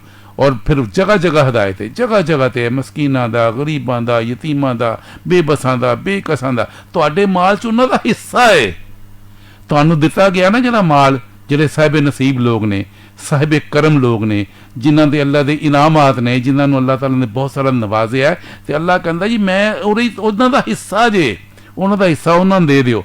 ਮੈਂ ਕੱਲ ਬੈਠਾ ਸੀ, ਕੱਲ ਦੀ ਗੱਲ ਹੈ, ਅੱਜ ਰਾਤ ਦੀ ਗੱਲ ਹੈ, ਤੋ ਇੱਕ ਪਰਸਨ ਦੀ ਗੁਫ਼ਤਗੂ ਮੇਰੇ ਨਾਲ ਹੋ ਰਹੀ ਸੀ, ਫੋਨ 'ਤੇ ਹੀ ਹੋ ਰਹੀ ਸੀ, ਤਾਂ ਉਹਨੇ ਬੜੀ ਸੋਹਣੀ ਗੱਲ ਕਹੀ। ਉਹਨੇ ਆਪਣੇ ਵਾਲਿਦ ਸਾਹਿਬ ਦੇ ਹਵਾਲੇ ਨਾਲ ਗੱਲ ਕੀਤੀ। ਉਹ ਇੱਥੇ ਉਹ ਜਿਹੜੇ ਜਿਹਨਾਂ ਦੀ ਪਰਸਨੈਲਿਟੀ ਦੀ ਗੱਲ ਕਰੇ, ਖਾਤੂਨ ਹੈ, ਪ੍ਰੋਫੈਸਰ ਹੈ, ਅਤੇ ਉਹ ਕਹਿੰਦੀ ਸੀ ਮੇਰੇ ਵਾਲਿਦ ਸਾਹਿਬ ਨੇ ਜਦੋਂ ਕੁਛ ਹੋਣਾ ਨਾ, ਲੋਕਾਂ ਦਾ ਕੁਛ ਜ਼ਰੂਰੀਆਤ ਜਿੰਨਾ ਉਹਨਾਂ ਦੇ ਆਪਣੇ ਵਸਾਇਲ ਸੀ ਪੂਰੀ ਕਰਨੀ, ਫੈਮਿਲੀ ਤੋਂ ਬਾਹਰ ਦੂਸਰੇ ਮਿਲਣ ਵਾਲੇ, ਅਤੇ ਅਸੀਂ ਚੂੰਕਿ ਬੱਚੇ ਸਾਂ, ਅਸੀਂ ਕਹਿਣਾ ਅੱਬਾ ਜੀ ਤੁਸੀਂ ਵੰਡਦੇ ਹੀ ਰਹਿੰਦੇ ਹੋ, ਲੋਕਾਂ ਦੀ ਕਰਦੇ ਹੋ, ਅਤੇ ਆਪਣੇ ਤੁਹਾਡੇ ਬੱਚੇ, ਆਪਣੀ ਬੀਵੀ, ਆਪਣੇ ਦਾ ਖਿਆਲ ਰੱਖੋ। ਅਤੇ ਉਹਨਾਂ ਨੇ ਗੱਲ ਕਹੀ, ਉਹ ਖਾਤੂਨ ਆਪਣੇ ਵਾਲਿਦ ਸਾਹਿਬ ਦੇ ਹਵਾਲੇ ਨਾਲ, ਪ੍ਰੋਫੈਸਰ ਨੇ ਉਹ, ਪ੍ਰੋਫੈਸਰ ਅਸਮਾ ਹਸਨ, ਤੇ ਉਹ ਗੱਲ ਕਰ ਰਹੀਆਂ ਸਨ ਕਿ ਵਾਲਦ ਸਾਹਿਬ ਨੇ ਮੈਨੂੰ ਕਹੀ, ਤੇ ਮੈਂ ਉਹ ਤਾਂ ਬਿਲਕੁਲ ਬੱਚੀ ਸਾਂ, ਲੇਕਿਨ ਮੇਰੇ ਦਿਮਾਗ 'ਚ ਉਹ ਗੱਲ ਬੈਠ ਗਈ, ਤੇ ਮੈਂ ਅੱਜ WhatsApp ਰਿਪੀਟ ਕਰ ਰਿਹਾ ਤੁਹਾਡੇ ਨਾਲ ਗੱਲ ਕਰ, ਮੈਨੂੰ ਵੀ ਬੜੀ ਸੋਹਣੀ ਲੱਗੀ। ਉਹਨਾਂ ਦੇ ਵਾਲਦ ਸਾਹਿਬ ਨੇ ਕਿਹਾ, ਬੇਟੇ ਗੱਲ ਇਸ ਤਰ੍ਹਾਂ ਹੈਗੀ ਹੈ ਕਿ ਅੱਲਾਹ ਤਾਲਾ ਨੇ ਨਾ ਕੋਈ ਆਪਣਾ ਬਜਟ ਬਣਾਇਆ ਹੁੰਦਾ, ਤੇ ਉਹ ਜਿਹੜਾ ਬਜਟ ਮੈਨੂੰ ਦਿੱਤਾ ਨਾ ਬਤੌਰ ਅਮਾਨਤ ਦਿੱਤਾ, ਉਹਦੇ 'ਚ ਉਸ ਬਜਟ 'ਚ ਕੋਈ ਹਿੱਸਾ ਰੱਖਿਆ ਹੋਇਆ ਕਿ ਮੈਨੂੰ ਸਿਰਫ ਤਕਸੀਮ ਵਾਸਤੇ ਰੱਖਿਆ ਕਿ ਉਹਨਾਂ ਨੂੰ ਕੁਝ ਦੇ ਦੇ। ਅਗਰ ਅਸੀਂ ਉਸ ਨੂੰ ਰੋਕ ਲਾਂਗਾ ਤੇ ਅੱਲਾਹ ਤਾਲਾ ਬਜਟ ਨੂੰ ਰੋਕ ਲਏਗਾ, ਉਹ ਕਿਸੇ ਹੋਰ ਨੂੰ ਦੇ ਦੇਗਾ। ਯਾਨੀ ਅਸਲ ਸੋਚ ਇਹ ਵਾ ਕਿ ਅੱਲਾਹ ਤਾਲਾ ਨੇ ਜਿਹੜਾ ਕਿਹਾ ਨੇ ਤੁਹਾਡੇ ਮਾਲ 'ਚ ਹਿੱਸਾ ਹੈ ਉਹਨਾਂ ਦਾ, ਗਰੀਬਾਂ ਦਾ, ਯਤੀਮਾਂ ਦਾ, ਮਸਕੀਨਾਂ ਦਾ, ਬੇਵਾਵਾਂ ਦਾ, ਈਵਨ ਕਿ ਮੁਸਾਫਰਾਂ ਦਾ ਕਿਹਾ ਗਿਆ। ਜਿਹੜੇ ਮੁਸਾਫਰ ਹੁੰਦੇ ਨਾ, ਹੱਥ ਦੇ ਸਫ਼ਰ 'ਚ ਹੁੰਦੇ ਨੇ, ਉਹਨਾਂ ਦਾ ਵੀ ਖਿਆਲ ਤੁਹਾਡੇ 'ਤੇ ਫਰਜ਼ ਹੈ। ਤੁਹਾਡੇ ਹਮਸਾਇਆ ਇਰਦ ਗਿਰਦ ਤੁਹਾਡੇ 'ਤੇ ਫਰਜ਼ ਹੈ। ਹੁਕਮ ਕਿਆ ਹੈ, ਹੁਕਮ ਕੀ ਹੈ? ਤੁਹਾਡੀ ਜਿਹੜੀ ਗੱਲ ਹੈ, ਮੈਨੂੰ ਉਹੀ ਗੱਲ ਮੈਨੂੰ ਕਰ ਰਹੀ ਹੈ ਇਸ ਵਕਤ, ਪੂਰੀ ਤਰ੍ਹਾਂ ਦੀ ਜਿਹਨੂੰ ਕਹਿੰਦੇ ਇੰਸਪਾਇਰ ਕਰ ਰਹੀ ਹੈ, ਔਰ ਮੈਨੂੰ ਉਹੀ ਸੋਚ ਆ ਰਹੀ ਕਿ ਇੱਥੇ ਸਾਡੇ 'ਤੇ ਫਰਜ਼ ਆਇਦ ਨੇ। ਸਰਕਾਰੇ ਕਾਇਨਾਤ ਨੇ ਫਰਮਾਇਆ ਕਿ ਤੁਸੀਂ ਮੂਮਨ ਨਹੀਂ ਹੋ ਸਕਦੇ, ਤੁਸੀਂ ਮੇਰੇ ਉਮਤੀ ਨਹੀਂ ਹੋ ਸਕਦੇ ਕਿ ਤੁਸੀਂ ਤੇ ਪੇਟ ਭਰ ਕੇ ਸੋ ਜਾਓ, ਤੁਹਾਡਾ ਹਮਸਾਇਆ ਭੁੱਖਾ ਸੋਵੇ। ਫਿਰ ਕੀ ਫਰਮਾਇਆ ਕਿ ਹਮਸਾਇਆ 40 ਸੱਜੇ ਤੇ 40 ਖੱਬੇ, 40 ਖੱਬੇ, 40 ਸਾਹਮਣੇ, 40 ਪਿੱਛੇ, 160 ਫੈਮਲੀਆਂ ਦੇ ਤੁਸੀਂ ਕਫੀਲ ਹੋ। ਤੁਹਾਡੇ ਤੇ ਜ਼ਿੰਮੇਦਾਰੀ ਹੈ ਬਟ ਸਾਹਿਬ, ਮੇਰੇ ਤੇ ਜ਼ਿੰਮੇਦਾਰੀ ਹੈ ਕਿ ਰਾਤ ਨੂੰ ਸੌਣ ਤੋਂ ਪਹਿਲਾਂ ਮੈਂ 160 ਫੈਮਲੀਆਂ ਦੇ ਇਰਦ ਗਿਰਦ ਮੇਰੇ ਨੇ 160 ਫੈਮਲੀਜ਼ ਮੇਰੇ ਹਮਸਾਇਗੀ ਜਿਹੜੇ ਨੇ, ਉਹ 'ਚ ਭੁੱਖਾ ਤੇ ਕੋਈ ਨਹੀਂ ਸੁੱਤਾ। This is my responsibility. Muhammad ਰਸੂਲੁੱਲਾਹ ਦੇ ਉਮਤੀ ਦੀ ਹੁੰਦੀ ਸੀ ਇਤਨਾ। ਬਟ ਸਾਹਿਬ ਅਗਰ ਇਸੇ ਤੇ ਅਮਲ ਕਰ ਲਈਏ, ਇਸੇ ਨੂੰ ਦੇਖ ਲਈਏ, ਕੋਈ ਭੁੱਖਾ ਰਹਿ ਸਕਦਾ? ਕੋਈ ਭੁੱਖਾ? ਫਿਰ ਇਹ ਅੱਗੋਂ ਤਕਸੀਮ ਚੱਲਦੀ ਰਹਿਣੀ ਹੈ। ਮੇਰੇ ਤੋਂ ਅਗਲੇ ਦੇ ਉਹਦੇ ਅਗਲੇ ਦੇ 160 ਹੋਰ ਅੱਗੇ ਨਿਕਲ ਜਾਂਦੇ ਨੇ, ਉਹਦੇ ਹੋਰ ਨਿਕਲ ਜਾਂਦੇ ਨੇ, ਤੇ ਪੂਰੀ ਕਾਇਨਾਤ ਮੁਹੀਤ ਹੋ ਜਾਂਦਾ, ਪੂਰਾ ਮਾਸ਼ਰਾ ਉਸ 'ਚ ਕਵਰ ਹੋ ਜਾਂਦਾ ਹੈ। ਉਹਦੇ ਵਸਾਇਲ ਤੋਂ ਮੁਸਤਫੀਦ ਹੋ ਜਾਂਦਾ ਜੀ। ਬਸ ਅਸੀਂ ਸਿਰਫ ਇਹੀ ਪੜ੍ਹਦੇ ਰਹੀਏ, ਠੀਕ ਹੈ, ਬੜੀ ਉਹਦੀ ਵੀ ਫਜ਼ੀਲਤ ਹੈ ਕਿ ਜ਼ੁਬਾਨੀ ਸੀ ਤਲਾਫਤਾਂ ਕਰਦੇ ਰਹੀਏ, ਜ਼ੁਬਾਨੀ ਗੱਲਾਂ ਕਰਦੇ ਰਹੀਏ, ਜ਼ੁਬਾਨੀ ਕਲਾਮੀ ਨਮਾਜ਼ ਵੀ ਪੜ੍ਹਦੇ, ਲੇਕਿਨ ਉਹਦੀ ਅਸਲ ਰੂਹ ਜਿਹੜੀ ਉਹ 'ਤੇ ਅਸੀਂ ਅਮਲ ਨਾ ਕਰੀਏ। ਇਹ ਗੱਲ ਮੈਨੂੰ ਤੁਹਾਡੀ ਗੁਫ਼ਤਗੂ ਨੇ ਇੰਸਪਾਇਰ ਕੀਤੀ ਹੈ ਕਿ ਬੁਨਿਆਦੀ ਫਲਸਫਾ ਤੇ ਸਭ ਤੋਂ ਵੱਡੀ ਬਲਾ ਤੇ ਭੁੱਖ ਹੈ, ਤੇ ਉਸ ਭੁੱਖ ਦੀ ਬਲਾ ਤੋਂ ਬਚਾਉਣ ਵਾਸਤੇ ਰਹਿਮਤੁਲ ਆਲਮੀਨ ਨੇ ਇੱਕ ਰਸਤਾ ਦੱਸ ਦਿੱਤਾ, ਇੱਕ ਪੈਗਾਮ ਦੇ ਦਿੱਤਾ, ਇੱਕ ਉਹਨਾਂ ਨੇ ਸਾਨੂੰ ਲਾਹੇ ਅਮਲ ਦੇ ਦਿੱਤਾ ਕਿ ਇਹ ਜੇ ਕਿ ਭੁੱਖਿਆਂ ਦਾ ਖਿਆਲ ਤੁਸੀਂ ਕਰਨਾ ਹੈ। ਤੁਸੀਂ ਮੋਮਨ ਨਹੀਂ ਹੋ ਸਕਦੇ, ਤੁਸੀਂ ਮੇਰੇ ਉਮਤੀ ਨਹੀਂ ਹੋ ਸਕਦੇ, ਤੁਸੀਂ ਮੁਸਲਮਾਨ ਨਹੀਂ ਹੋ ਸਕਦੇ, ਤੁਸੀਂ ਤੇ ਰੱਜ ਕੇ ਸੌਂ ਗਏ ਖਾ ਪੀ ਕੇ, ਉਹ ਤੁਹਾਡਾ ਹਮਸਾਇਆ ਭੁੱਖਾ ਰਿਹਾ। 160 ਘਰਾਣੇ ਦੀ ਕਫਾਲਤ ਜੀ। ਇਹ ਤੁਹਾਡੀ ਗੱਲ ਨੇ ਮੈਨੂੰ ਇੰਸਪਾਇਰ ਕੀਤਾ, ਤੇ ਮੈਂ ਚਾਹਾਂਗੇ ਇਸ ਪੈਗਾਮ ਨੂੰ ਅਸੀਂ ਫੈਲਾਈ, ਕਮ ਅਜ਼ ਕਮ ਇਹ ਪੈਗਾਮ ਤੇ ਫੈਲਾ ਸਕਦੇ ਹਾਂ ਨਾ। ਇਹੀ ਪੈਗਾਮ ਹੈ, ਇਸ ਪੈਗਾਮ ਨੂੰ ਫੈਲਾ ਦਈਏ ਤੇ ਇਹਦੇ ਦੀਨ ਸਿਮਟਿਆ, ਇਹ ਚ ਰਹਿਮਤੁਲ ਆਲਮੀਨ ਹੈ, ਐਸੇ ਰੱਬੁਲ ਆਲਮੀਨ ਹੈ। ਇਮਾਮ ਸਾਦੀ ਰਹਿਮਤੁल्लाह ਕੀ ਫਰਮਾਉਂਦੇ ਨੇ ਕਿ ਮੈਂ ਅੱਲਾਹ ਦਾ ਇਨਸਾਫ ਕਬਰ ਦੀ ਮਿੱਟੀ ਤੋਂ ਪਛਾਣਿਆ ਕਿ ਕੋਈ 25 ਅਰਬ ਡਾਲਰ ਦਾ ਮਾਲਕ ਹੈ ਤੇ ਕੋਈ 50 ਅਰਬ ਡਾਲਰ ਦਾ ਮਾਲਕ ਹੈ, ਤੇ ਕਿਸੇ ਕੋਲ ਭਾਵੇਂ 50 ਰੁਪਏ ਨਹੀਂ ਗਏ, ਥੱਲੇ ਮਿੱਟੀ, ਕਬਰ ਦੀ ਮਿੱਟੀ ਵੀ ਹੋਈ ਹੈ। ਤੇ ਦੂਸਰਾ ਹਾਂ ਅੱਲਾਹ ਦਾ ਜਿਹੜਾ ਇਨਸਾਫ ਜੇ ਇਨਸਾਨਾਂ ਵਾਸਤੇ ਅਦਲ ਹਜਾਈ ਸਾਹਿਬ ਮਰਤਬੇ ਦਾ ਨਾਂ ਹੈ, ਜਿਹੜਾ اخلاق 'ਚ ਮਰਤਬਾ, ਜਿਹੋ ਜਿਹਾ ਮੈਂ ਚਾਹਨਾ ਮੈਂ ਨਾ ਬੋਲੇ, ਮੈਂ ਤਾਂ ਨਾ ਬੋਲਾਂ, ਤਰਾਜ਼ੂ ਵੀ ਇੰਜ ਹੀ ਹੈ ਨਾ, ਤਰਾਜ਼ੂ ਹੋਵੇ ਹੈ ਬਰਾਬਰ। ਅਦਲ ਹੈ ਹੀ ਇਹ ਚੀਜ਼ ਹੈ, ਬਰਾਬਰੀ ਹੈ, ਬਰਾਬਰ ਲਿਬਾਸ 'ਚ ਅਦਲ, ਬਿਲਕੁਲ ਜਿਹੋ ਜਿਹਾ ਤੁਸੀਂ ਪਾਇਆ ਹੋਵੇ, ਉਹ ਜਿਹਾ ਮੈਂ ਪਾਇਆ ਹੋਵੇ, ਬਿਲਕੁਲ ਸਹੀ ਹੈ। ਅਦਲ ਰਹਿਣ ਸਹਿਣ ਦਾ ਨਾਂ, ਮਰਤਬਾ, ਖੁਦਾ ਦਾ ਜਿਹੜਾ ਕਾਨੂੰਨ ਜੇ ਅਦਲ ਮਰਤਬੇ ਦਾ ਨਾਂ ਜੇ। ਕੁਰਾਨ ਮਜੀਦ 'ਚ ਇਨਸਾਫ ਦਾ ਜ਼ਿਕਰ ਤੇ ਅਸੀਂ ਤੁਸੀਂ ਕਰਨੇ ਆ, ਲੇਕਿਨ ਖੁਦਾ ਨੇ ਤੇ ਅਦਲ ਦਾ ਨਾਮ ਲਿਆ, ਆਪਣੇ ਆਪ ਨੂੰ ਆਦਲ ਹੀ ਗਿਆ। ਉਹਦਾ ਜਿਹੜਾ ਅਦਲ ਉਹਨੇ ਕਿਹਾ ਜੇ, ਉਹਦਾ ਅਦਲ ਹੈ ਕਿ ਮੈਂ ਰਹਿਣ ਸਹਿਣ 'ਚ ਵੀ ਜਿਸ ਘਰ 'ਚ ਤੁਸੀਂ ਰਹਿਣਾ, ਉਸ ਘਰ 'ਚ ਮੈਂ ਰਹਿਣਾ, ਜੋ ਮੈਂ ਖਾਣਾ ਉਹੀ ਤੁਸੀਂ ਖਾਂਦੇ ਹੋ, ਜਿਹੋ ਜੀ ਇੱਜ਼ਤ ਮੈਂ ਚਾਹੁੰਦਾ ਮੈਂ ਤੁਹਾਨੂੰ ਵੀ ਦੇਣਾ, ਇਹ ਮਰਤਬਾ ਅਦਲ ਜੇ। ਸਭ ਤੁਸੀਂ ਅੱਜ ਬੜੀ ਸੋਹਣੀ ਗੱਲਾਂ ਕਰ ਰਹੇ ਹੋ। ਇੱਕ ਰੂਹਾਨੀ, ਮੈਨੂੰ ਤਾਂ ਅੱਜ ਲੱਗਦਾ ਇੱਕ ਰੂਹਾਨੀ ਅਸੀਂ ਇੱਕ ਉਰਦੂ ਇਕਤਸਾਬ ਤੋਂ ਗੁਜ਼ਰ ਰਹੇ ਹਾਂ, ਔਰ ਸੋਹਣੀਆਂ ਗੱਲਾਂ ਨੇ। ਮੈਨੂੰ ਯਾਦ ਤੁਹਾਡੀ ਗੱਲਾਂ ਦੇ ਹਵਾਲੇ ਨਾਲ ਮੈਨੂੰ ਯਾਦ ਆ ਗਿਆ ਕਿ ਨਬੀ ਕਰੀਮ ਸੱਲੱਲਾਹੁ ਅਲੈਹਿ ਵਸੱਲਮ ਨੇ ਜਿਹੜੇ ਪੂਰੀ ਕਾਇਨਾਤ ਨੂੰ ਸਬਕ ਦੇਣ ਵਾਸਤੇ ਆਏ, ਪੂਰੀ ਕਾਇਨਾਤ ਨੂੰ ਤਾਲੀਮ ਦੇਣ ਵਾਸਤੇ ਆਏ, ਪੂਰੀ ਕਾਇਨਾਤ ਨੂੰ ਹਦਾਇਤ ਦੇਣ ਵਾਸਤੇ ਆਏ, ਪੂਰੀ ਕਾਇਨਾਤ ਨੂੰ ਇੱਕ ਸਹੀ ਰਸਤਾ ਦੱਸਣ ਵਾਸਤੇ ਆਏ, ਜ਼ਿੰਦਗੀ ਦਾ ਰਸਤਾ ਕਿ ਜ਼ਿੰਦਗੀ ਕਿਵੇਂ ਗੁਜ਼ਾਰਨੀ ਹੈ। ਤੇ ਉਹ ਪਤਾ ਹੀ ਕਹਿ ਰਹੇ ਸੀ, ਗੱਲ ਕੀਤੀ ਅਦਲ ਦੀ, ਉਹਨਾਂ ਨੇ ਕਿਹਾ ਜੋ ਤੁਸੀਂ ਖਾਣਾ ਨਾ ਉਹੀ ਦੂਸਰੇ ਗੁਲਾਮ ਨੂੰ ਸਾਰ ਦੇਖੋ, ਦੂਸਰੇ ਦੇ ਛੱਡੋ।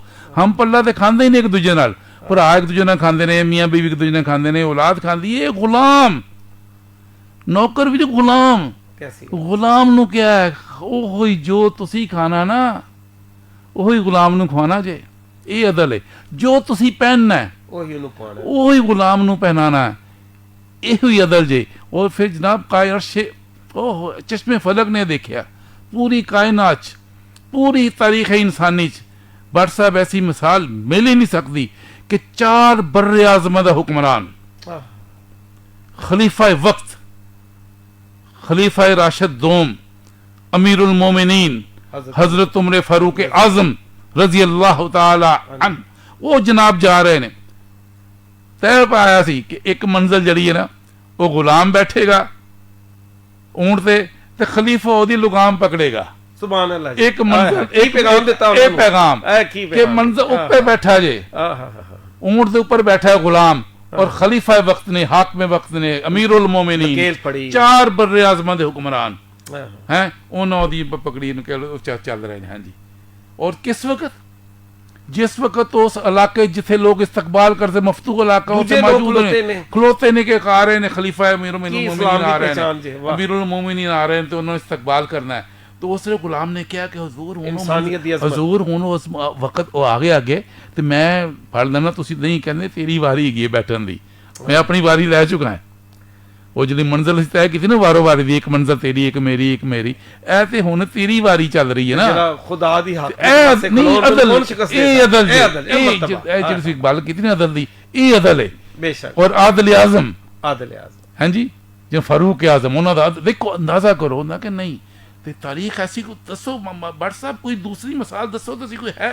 पूरी रूए कायनात च नहीं जी, है ना पहले ना बाद, ऐसी मिसाल हुई नहीं कि खलीफा वक्त अमीरुल मोमिनीन हजरत फारूक आज़म, हजरत उमर फारूक आज़म बैठे, अगे पड़े गुलाम उत्ते बैठा है, और जिसले दाखिल हो रहे हैं, देखो ए जे फिर शान अदल, और अदल की है जरा अल्लाह रसूल ने कायम करना सी इस मुआशरे को, कायम कीता। असी फिर हुण गल्लां ही रह गई ना भट्ट साहब, ਅਸੀਂ ਗੱਲਾਂ ਬਾਤਾਂ ਤੇ ਹਾਲ ਵੀ ਤਾਂ ਵੇਖ ਲਓ ਅਮਲੀ ਤੌਰ ਦੇਖੋ ਪ੍ਰੋਟੋਕਾਲ ਦੇ ਨਾਂ ਤੇ ਕੀ ਕੁਝ ਹੋ ਰਿਹਾ ਪੂਰੀ ਦੁਨੀਆ 'ਚ ਸਾਰੀ ਜ਼ਿੰਦਗੀ ਪ੍ਰੋਟੋਕਾਲ ਲੈ ਕੇ ਫਿਰ ਉਸੇ ਮਿੱਟੀ 'ਚ ਜਾਂਦੇ ਨੇ, ਜਾਂਦੇ ਤੇ ਉਸੇ ਮਿੱਟੀ 'ਚ ਨੇ ਨਾ ਜਾਈ ਸਾਹਿਬ। ਕੋਈ ਅਰਸ਼ਾ ਤੋਂ ਮਿੱਟੀ ਆਏ ਤੇ ਫਿਰ ਅਸੀਂ ਮੰਨ ਲਈਏ। ਫਿਰ ਇਹ ਗੱਲ ਸੁਣੋ, ਫਿਰ ਜਿਹੜਾ ਮੈਂ ਚਸ਼ਮੇ ਦੇਖ ਰਿਹਾ ਮੰਜ਼ਰ, ਜਿਹੜਾ ਕਬਰ ਦੇ ਅੱਗੇ ਵੀ ਤੇ ਇੱਕ ਮੰਜ਼ਰ ਹੈ ਨਾ, ਉੱਥੇ ਤੇ ਫਿਰ ਪ੍ਰੋਟੋਕਾਲ ਹੋਰ ਤਰ੍ਹਾਂ ਦੇ ਹੋ ਜਾਂਦੇ ਨੇ ਨਾ। ਬਸ ਜੀ, ਉੱਥੇ ਪ੍ਰੋਟੋਕਾਲ ਹੋਰ ਤਰ੍ਹਾਂ ਦੇ, ਉੱਥੇ ਤੇ ਇਖਤਿਆਰ ਨਹੀਂ, ਉੱਥੇ ਫਿਰ ਕੁਸ਼ਾਦਗੀ ਉਹਨਾਂ ਨੂੰ ਮਿਲਦੀ ਹੈ ਜਿਨ੍ਹਾਂ ਨੇ ਇੱਥੇ ਦੁਨੀਆ ਦੂਸਰੇ ਲੋਕਾਂ ਵਾਸਤੇ ਕੁਸ਼ਾਦਾ ਕੀਤਾ ਹੁੰਦਾ।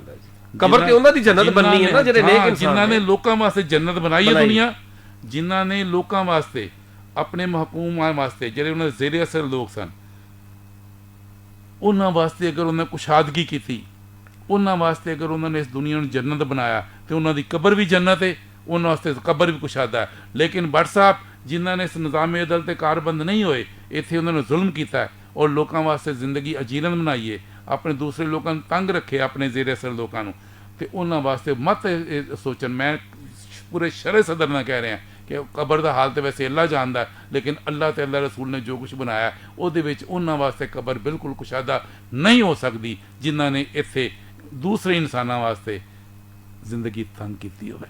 ਅੱਲਾਹ ਅਕਬਰ। ਇਹੀ ਫਲਸਫਾ ਹੈ, ਉਹ ਜੋ ਇਹ ਅਦਲ ਦਾ ਫਲਸਫਾ ਜੇ, ਉਹ ਜੋ ਇੱਥੇ ਇਹ ਜਿਹੜਾ ਤੁਸੀਂ ਕਰ ਰਹੇ ਹੋ ਨਾ, ਅਦਲ ਦਾ ਜੀ ਬਾਤ ਕੀਤੀ ਹੈ, ਮੈਂ ਤੇ ਬੜਾ ਇੰਸਪਾਇਰ ਹੋਇਆ, ਉਹ ਮੇਰੇ ਜ਼ਿਹਨ ਤੇ ਫਿਰ ਇਹੀ ਤਸਵੀਰ ਸਾਹਮਣੇ ਆਈ। ਸੁਭਾਨ ਅੱਲਾਹ ਜੀ। ਐਸੇ ਤਰ੍ਹਾਂ ਹੀ ਹੈ, ਉਹ ਜੋ ਇੱਥੇ ਵੰਡ ਜਾਂਦਾ ਨਾ, ਉਹ ਨਾਲ ਲੈ ਜਾਂਦਾ। ਉਹ ਧੋਖਾ ਵੰਡ ਜਾਏ, ਉਹ ਨਾਲ ਜਾਏਗਾ। ਬਿਲਕੁਲ ਸਹੀ। ਉਹ ਲੋਕਾਂ ਦੀ ਪਗੜੀਆਂ ਉਛਾਲਣੀਆਂ, ਉਹਨਾਂ ਦਾ ਦਿਲ ਆਜ਼ਾਦੀ ਨਾ ਕਰੇ, ਉਹ ਨਾਲ ਲੈ ਕੇ ਜਾਏਗਾ। ਉਹ ਲੋਕਾਂ ਸੇ ਸਕੂਨ ਬਣਾ ਦੇਵੇ, ਉਹਨਾਂ ਦੀ ਇੱਜ਼ਤ ਕਰਨਾ ਸਿੱਖ ਲਵੇ, ਉਹਨਾਂ 'ਚ ਵੰਡ ਪਾਣੀ, ਜਿਹੜੀ ਵਸਾਇਲ ਦੀ ਵੰਡ ਪਾਣੀ ਤੇ ਬਾਕੀ ਇਕੱਠਿਆ ਕਰਨ ਦਾ। ਅਸੀਂ ਦੂਜਾ ਕੰਮ ਕੀਤਾ, ਲੋਕਾਂ 'ਚ ਅਸੀਂ ਵੰਡ ਪਾ ਦਿੱਤੀ ਹੈ ਤੇ ਵਸਾਇਲ ਨੂੰ ਆਪ ਹੜਪ ਕਰਦੇ ਆ। ਹਾਲਾਂਕਿ ਵਸਾਇਲ ਵੰਡੋ, ਤਕਸੀਮ ਕਰੋ, ਲੋਕਾਂ ਨੂੰ ਇਕੱਠਿਆ ਕਰੋ। ਇੱਥੇ ਵਸਾਇਲ ਅਸੀਂ ਵਸਾਇਲ ਹੜਪ ਕਰ ਰਹੇ ਹਾਂ ਤੇ ਲੋਕਾਂ ਨੂੰ ਵੰਡਦੇ ਪਏ, ਤਕਸੀਮ ਕਰਦੇ ਪਏ ਲੜਨ ਵਾਸਤੇ। ਉਹਦੀ ਖੁਦਾ ਦੀ ਮਖਲੂਕ ਤਕਸੀਮ ਕਰ ਰਹੇ ਲੜਨ ਵਾਸਤੇ ਕਿ ਲੜਨ ਮਰਨ, ਤੇ ਆਪ ਬੰਦੇ ਕੋਲ ਉਹ ਡਿਵਾਈਡ ਐਂਡ ਰੂਲ ਤੇ ਚੱਲ ਰਿਹਾ। ਕਰੋੜਾਂ ਸਾਲ ਤੋਂ ਪਤਾ ਨਹੀਂ ਕਿ ਦੁਨੀਆ ਬਣਦੀ ਪਈ ਹੈ ਹਜਾਈ ਸਾਹਿਬ। ਇਹ ਤੇ ਸਾਨੂੰ ਸਾਰਿਆਂ ਨੂੰ ਪਤਾ ਹੈ ਕਿ ਅਸੀਂ ਇੱਕ ਨਾ ਇੱਕ ਦਿਨ 5 ਫੁੱਟ ਜਾਂ 6 ਫੁੱਟ ਦਾ ਕੱਦ ਲੈ ਕੇ ਇਸ ਜ਼ਮੀਨ ਦੇ ਥੱਲੇ ਤੇ ਜਾਣਾ ਹੈ। ਬਟ ਸਭ ਉਹੀ ਮੁਕੱਦਰ ਨਾਲ ਜੇ ਦੁਆ ਹੋਣੀ ਚਾਹੀਦੀ ਹੈ। ਦੇਖੋ ਦੁਆ ਵੀ ਨਾਲ ਦਵਾ ਵੀ, ਮੈਂ ਦੋਵੇਂ ਗੱਲਾਂ ਕਰ ਰਿਹਾ।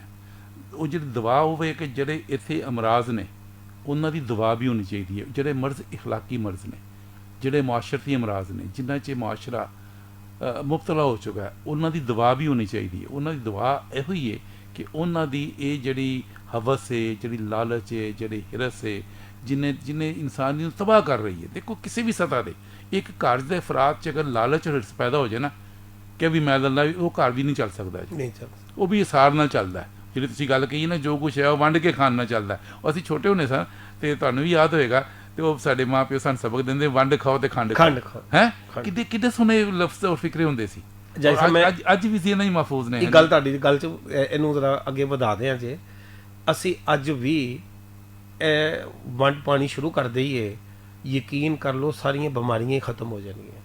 ਇਹ ਸਾਰੀ ਬਿਮਾਰੀਆਂ ਹੀ ਹਵਸ ਦੀ ਵਜ੍ਹਾ ਨਾਲ ਵੰਡ ਅਸੀਂ ਆਪਣੇ ਵਸਾਇਲ ਦੀ, ਜੋ ਕੁਛ ਅਸੀਂ ਵੰਡੀਏ ਤਕਸੀਮ ਕਰੀਏ, ਉਹਨੂੰ ਵੰਡ ਦਈਏ ਅੱਲਾਹ ਦੇ ਵਸਾਇਲ ਨੂੰ, ਤੇ ਬਿਮਾਰੀਆਂ ਹੀ ਖਤਮ ਹੋ ਜਾਣਗੀਆਂ। ਦੇਖੋ ਜਦੋਂ ਇਹ ਤੁਸੀਂ ਕਰਦੇ ਹੋ ਨਾ, ਫਿਰ ਇੱਕ ਖੁਸ਼ਕੁਨ ਮਾਸ਼ਰਾ ਪੈਦਾ ਹੁੰਦਾ, ਖੁਸ਼ੀਆਂ ਫੈਲਦੀਆਂ ਨੇ। ਉਹ ਮੈਨੂੰ ਬਾਬਾ ਜੀ ਇਸ਼ਫਾਕ ਸਾਹਿਬ ਦੀ ਗੱਲ ਯਾਦ ਆਉਂਦੀ, ਮਰਹੂਮ ਦੀ, ਕਿਹਾ ਸੁਣੇ, ਕਹਿੰਦੇ ਖੁਸ਼ੀਆਂ ਤਕਸੀਮ ਕਰਿਆ ਕਰੋ, ਵੰਡਿਆ ਕਰੋ, ਖੁਸ਼ੀਆਂ ਵੰਡਿਆ ਕਰੋ, ਖੁਸ਼ੀਆਂ ਤਕਸੀਮ ਕਰਿਆ ਕਰੋ। ਤੇ ਖੁਸ਼ੀਆਂ ਕੀ ਨੇ? ਤੇ ਦੁੱਖ ਇਕੱਠੇ ਕਰ ਲਓ। ਇਹੀ ਹੈ ਨਾ, ਖੁਸ਼ੀਆਂ ਵੰਡਣਾ ਤੇ ਕਿਸੇ ਦੁੱਖ ਤਕਲੀਫ ਦੂਰ ਕਰੋ, ਖੁਸ਼ੀ ਹੋਏਗੀ ਨਾ, ਖੁਸ਼ੀ ਹੋਏਗੀ। ਔਰ ਖੁਸ਼ੀ ਬਾਜ਼ ਕਰ ਤਵੱਜੋ ਦੇਣ ਨਾਲ ਵੀ ਹੋ ਜਾਂਦੀ ਹੈ। ਦੋ ਮਿੱਠੇ ਬੋਲਣਾ ਸਰ, ਤਵੱਜੋ ਦੇਣ ਨਾਲ ਹੀ, ਦੋ ਮਿੱਠੇ ਬੋਲਣ ਨਾਲ, ਹਾਂਜੀ, ਕਿਸੇ ਦਾ ਹਾਲ ਵਾਲ ਪੁੱਛਣ ਨਾਲ ਹੀ, ਕਿਸੇ ਦੀ ਖੈਰ ਖਰੀਦ ਪੁੱਛਣ ਨਾਲ। ਇਹ ਬਹੁਤ ਸਾਰੇ ਜਿਹੜੇ ਅਸੀਂ ਦੇਖ ਰਹੇ ਇਰਦ ਗਿਰਦ WhatsApp ਹਾਲਾਤ 'ਚ, ਬਹੁਤ ਸਾਰੇ ਲੋਕ ਨਾ, ਮਤਲਬ ਜਿਹੜੇ ਬਜ਼ਾਹਰ ਮਾਦੀ ਵਸਾਇਲ ਨਹੀਂ, ਉਹਨਾਂ ਦੀ ਕੋਈ ਕਮੀ ਦੀ ਵਜ੍ਹਾ ਤੋਂ ਨਹੀਂ, ਤਵੱਜੋ ਦੀ ਕਮੀ ਦੀ ਵਜ੍ਹਾ ਤੋਂ ਵਿਚਾਰੇ ਡਿੱਗੇ ਪਏ ਨੇ। ਉਹਨਾਂ ਨੂੰ ਪੁੱਛਦਾ ਹੀ ਕੋਈ ਨਹੀਂ, ਤਨਹਾਈ ਦਾ ਸ਼ਿਕਾਰ ਨੇ, ਤਨਹਾਈ ਦਾ। ਉਹਨਾਂ ਦੇ ਔਲਾਦ ਬੇਟੇ ਕੋਈ ਗੈਰ ਮੁਲਕ, ਕੋਈ ਇੱਧਰ ਕਮਾਈ ਕਿੱਥੇ ਪਏ ਨੇ, ਬਾਬਾ ਜੀ ਘਰ ਪਏ ਨੇ, ਉਹਨਾਂ ਨੂੰ ਪੁੱਛਣ ਵਾਲਾ ਕੋਈ ਨਹੀਂ, ਪੁੱਛਣ ਵਾਲਾ ਕੋਈ ਨਹੀਂ। ਤੇ ਉਹਨਾਂ ਜਿਹਾ ਲੋਕਾਂ ਨੂੰ ਤਵੱਜੋ ਹੀ ਦੇ ਦਿਓ, ਪਿਆਰ ਹੀ ਦੇ ਦਿਓ, ਜਾ ਕੇ ਪੁੱਛ ਹੀ ਲਵੋ। ਤੇ ਮੇਰਾ ਖਿਆਲ ਹੈ ਉਹਨਾਂ 'ਚ ਇੱਕ ਤਮਾਨਾ ਹੀ ਐਨਰਜੀ ਆ ਜਾਂਦੀ ਹੈ। ਅੱਛਾ, ਤੁਸੀਂ ਮੈਂ ਕਦੀ ਕਦੀ ਮੇਰਾ ਐਵੇਂ ਦਿਲ ਕਰ ਉੱਠਦਾ ਹੁੰਦਾ, ਪਤਾ ਨਹੀਂ ਕਿੱਥੋਂ ਪੁਕਾਰ ਆਉਂਦੀ ਹੈ, ਬਸ ਅੱਲਾ ਹੀ ਦਿੱਤੀ ਹੈ। ਪਰ ਸਰ ਬੈਠਾ ਬੈਠਾ ਮੈਂ ਕਿਸੇ ਹਸਪਤਾਲ ਚਲਾ ਜਾਣਾ, ਉਹ ਦੁਖੀ ਲੋਕ ਹੁੰਦੇ ਆ ਨਾ, ਹਸਪਤਾਲ ਦੇ ਮੁਖਤਲਿਫ ਵਾਰਡਾਂ 'ਚ ਤੁਹਾਨੂੰ ਦੁਖੀ ਲੋਕ ਮਿਲਣਗੇ, ਕਿਸੇ ਮਰਜ਼ 'ਚ ਬਿਮਾਰ ਨੇ, ਪਏ ਨੇ, ਕਿਸੇ ਦੀ ਕੋਈ ਜ਼ਰੂਰਤ ਹੈ, ਕਿਸੇ ਦੇ ਇਲਾਜ ਮੁਆਵਜ਼ਾ ਜ਼ਰੂਰਤ ਹੈ, ਕਿਸੇ ਦੀ ਖੁਰਾਕ ਜ਼ਰੂਰਤ ਹੈ, ਕਿਸੇ ਦੀ ਕੋਈ ਤਿਮਾਰਦਾਰੀ ਕਰਨ ਵਾਸਤੇ ਨਹੀਂ ਆਉਂਦੇ। ਮੇਰੇ ਜ਼ਾਤੀ ਮੁਸ਼ਾਹਦੇ ਨੇ, ਯਕੀਨ ਜਾਨੋ, ਮੇਰੇ ਦੇਖੋ ਰੌਂਗਟੇ ਖੜੇ ਹੋ ਗਏ। ਇਹ ਬੰਦਾ ਆਪੇ ਤਾਂ ਨਹੀਂ ਖੜੇ ਕਰਦਾ ਨਾ, ਰੌਂਗਟੇ ਖੜੇ ਹੋ ਗਏ ਉਹ ਕੈਫੀਅਤ ਦੇਖ ਕੇ, ਕਿ ਬਾਅਦ ਬੜੇ ਅਸੂਦਾ ਹਾਲ ਬੰਦੇ ਲੱਗ ਰਹੇ ਹੁੰਦੇ ਨੇ, ਲੇਕਿਨ ਉਹਨਾਂ ਦੀ ਅੱਖਾਂ 'ਚ ਉੱਪਰ ਛਾਤਲ ਹੁੰਦੀਆਂ ਨੇ, ਕਿ ਉਹਨਾਂ ਨੂੰ ਦੇਖਣ ਕੋਈ, ਉਹਨਾਂ ਦੀ ਮਤਲਬ ਜਿਹੜਾ ਕੋਈ ਛੱਡ ਗਿਆ ਦਾਖਲ ਰੱਖ ਕੇ, ਉਹ ਡਾਕਟਰ ਜਾਂ ਨਰਸਿੰਗ ਸਟਾਫ ਦੱਸਦਾ ਇਹਨਾਂ ਨੂੰ ਕੋਈ ਹਾਈ ਨਹੀਂ ਦੇਖਣਾ ਸੀ, ਦੇਖਦੇ ਮੈਂ ਉਹਨਾਂ ਜਿਹੜੇ ਫੋਨ ਦਿੱਤੇ, ਰੈਫਰੈਂਸ ਦਿੱਤੇ ਨੇ, ਫੋਨ ਵੀ ਨਹੀਂ ਮਿਲਦੇ ਪਏ। ਐਸੀ ਵੀ ਸੂਰਤ ਹਾਲ ਮੌਜੂਦ ਜੇ।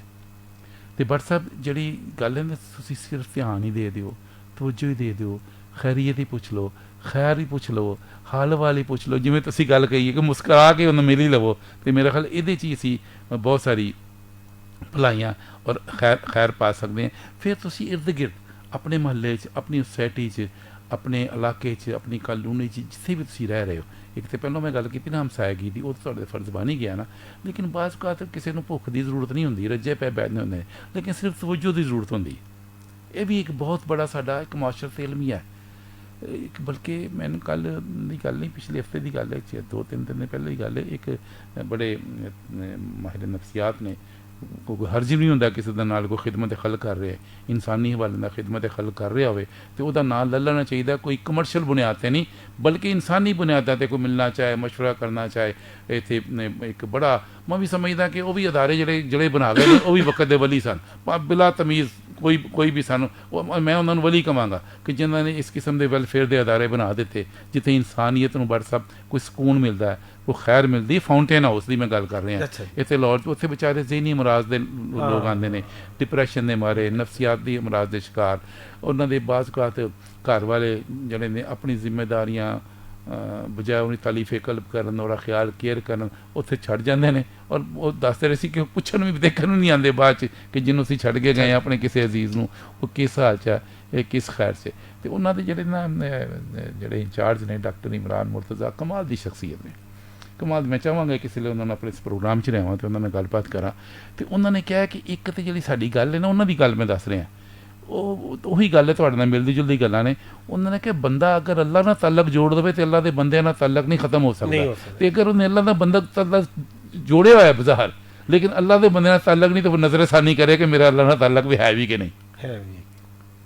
ਕਿ ਅਗਰ ਉਹ ਦਾਅਵਾ ਕਰਦਾ ਕਿ ਮੇਰਾ ਅੱਲਾ ਨਾਲ ਤਾਲਕ ਹੈ, ਮੈਂ ਨਮਾਜ਼ ਵੀ ਪੜ੍ਹਦਾ, ਮੈਂ ਰੋਜ਼ੇ ਵੀ ਰੱਖਦਾ, ਮੈਂ ਜ਼ਕਾਤ ਵੀ ਦਿੰਦਾ, ਮੈਂ ਦੂਜੇ ਮਾਮਲਾਤ ਵੀ ਅਦਾ ਕਰਦਾ, ਮੱਥੇ 'ਤੇ ਮਿਹਰਾਬ ਵੀ ਪਾਏ ਨੇ, ਬਾਕੀ ਵੀ ਸਾਰਾ ਕੁਛ ਹੈ, ਮੈਂ ਆਪਣੇ ਆਪ ਨੂੰ ਅੱਲਾ ਦਾ ਬੰਦਾ ਵੀ, ਮੁਸਲਮਾਨ ਨੇ, ਲੇਕਿਨ ਅਗਰ ਅੱਲਾ ਦੇ ਬੰਦਿਆਂ ਦਾ ਨੂੰ ਖਿਆਲ ਨਹੀਂ ਗਾ, ਤੇ ਫਿਰ ਆਪਣੇ ਅੱਲਾ ਨਾਲ ਤਾਲਕ ਦੀ ਵੀ ਨਜ਼ਰਸਾਨੀ ਕਰੇ। ਕਿਉਂਕਿ ਅੱਲਾ ਨਾਲ ਤਾਲਕ ਦਾ ਅਸਲ ਮਕਸਦ ਹੈ ਕਿ ਅੱਲਾ ਦੇ ਬੰਦਿਆਂ ਦੀ, ਅੱਲਾ ਦੀ ਮਖਲੂਕ ਦੀ ख्याल किया जाए। और बट साहब अल्लाह ताला ने खुद फरमाया, मैं हदीस कुदसी है कालमन, कि अल्लाह ताला क़यामत वाले दिन ना जो सवाल जवाब अल्लाह ताला माफ़ करे वो बड़ा वक्त मोना जो हिसाब किताब हो रहे होने, तो अल्लाह ताला ने पूछना कि मैं बीमार सा तू मेरा पता लैन नहीं आया। अल्लाह ताला खुद कहना मैं बीमार सा। अल्लाह अल्लाह अकबर, अल्लाह कुल अल्लाहु अहद अल्लाहु समद लम यलिद वलम यूलद वलम यकुल लहू, जरा बेनियाज है इन्ना जो खुद कह रहा है, वो कह रहा है जी मैं बीमार सा मेरा पता लैन, मैं भुखा सा मैंने रोटी नहीं खवाई। या अल्लाह तू किस तरह बीमार हो सकता है, अल्लाह करीम तू किस तरह भुखा हो सकता है, तू बेनियाज अल्लाह समद। अल्लाह कहना मेरे बंदे भुखे सन तुसीं उन्हें रोटी नहीं खवाई, तेनू पता सी वो बंदा भुखा है तू रोटी नहीं, तेनू पता सी वो बंदा बीमार है तू उसका पता। यानी अल्लाह ताला ने अपने आप ने मुद्दई बना लिया। अल्लाह ताला खुद प्लेंटे बन गया, खुद बन गया, अल्लाह ताला मुद्दई बन गया उस बंदे वास्ते उस बीमार वास्ते जिदी किसी ने मजाज पुरसी नहीं की थी, उस भुखे वास्ते जिन्होंने खाना नहीं खिलाया, अल्लाह खुद मुद्दई बन गया कि मैं भुखा सा मैं बीमार सा मेरा तो ध्यान नहीं किया। तो फिर भट्ट साहब फिर सानू अल्लाह नाल तलक बना दिया है, सोचना तो चाहिए कि साडे ते की जिम्मेदारियां ने, अल्लाह साडे कोलों की तवक्को रखदा कि असीं उस तवक्को ते पूरे भी उतर रहे कि नहीं उतर रहे। ये गल सोचण दी यही सोचण दा म्यार है। और ये जिहड़ी गल है ये अगर पल्ले बन लई जाए, मैं हाले उन्होंने गल नहीं कर रहा, बहुत सारे लोग ने चलो अल्लाह मनते ही नहीं, वक्री जो अल्लाह मनते हैं कम अज कम वो तो अल्लाह के काम मनन, वो तो देखने कि अल्लाह सानू की कह रहे। और तुसीं जिहड़ी गल कीती अगर उस गल नाल जोड़ दिता जाए, मैं उस गल नूं जोड़ना चाह रहा जिहड़ी तुसीं गल फरमाई है, और जब तक उस गल नाल गल जुड़ेगी नहीं गल बेअसर है। वो है कि जदों तुहाडा एंड की है, जो सोच लो कि मेरा हरफ इख्तिताम की है, मेरी आखिरी मंजिल की है, वो जो तुसीं आखिरी मंजिल नाल अपनी इस जिंदगी नूं जोड़ लवोगे तो मेरा ख्याल है भुलेखे खत्म हो जाएंगे।